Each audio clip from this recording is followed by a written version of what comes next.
नमस्कार, आप देख रहे हैं न्यूज 24। आपके साथ मैं हूं ज्योत्सना बेदी। बुलेटिन का आगाज इस वक्त की बड़ी खबर के साथ हम करेंगे। मायावती ने अपने बदजुबान समर्थकों का एक बार फिर से बचाव किया है।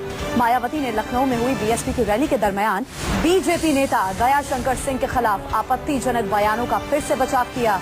मायावती ने कहा कि उनके समर्थकों ने आपत्तिजनक भाषा का इस्तेमाल इसलिए किया ताकि दयाशंकर को भी उसका एहसास हो सके। एक बार फिर से अपने समर्थकों के बचाव में मायावती बीएसपी प्रमुख।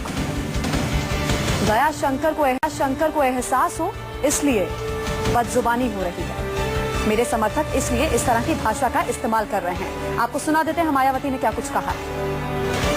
हमारी पार्टी के लोग उनके बिल्कुल भी उनके खिलाफ एक लफ्ज नहीं बोलते, लेकिन उनका ये कहना था कि हमारे लोगों ने, कुछ लोगों ने जो इस किस्म के नारे लगाए हैं वो इसलिए लगाए हैं कि जो हमारी जो नेता है वो भी किसी की बेटी है, किसी की बहन है, तो उनको बुरा लगना चाहिए था अपने आदमी का।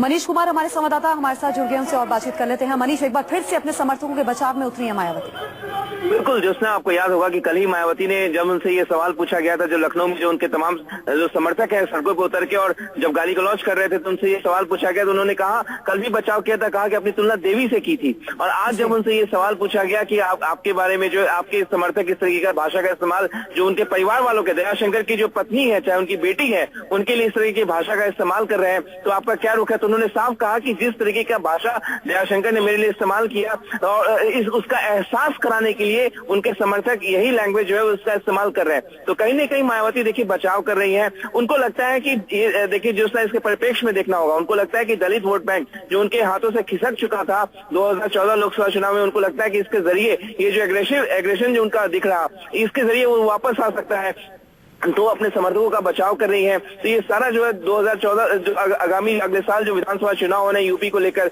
उसके चलते इसको कहा जा सकता है। लेकिन निश्चित तौर पर ये जरूर एक सवाल खड़ा होता है कि आखिरकार मायावती किस तरीके से अपने समर्थकों की जो ये जो लैंग्वेज है उसको जस्टिफाई कर रही है।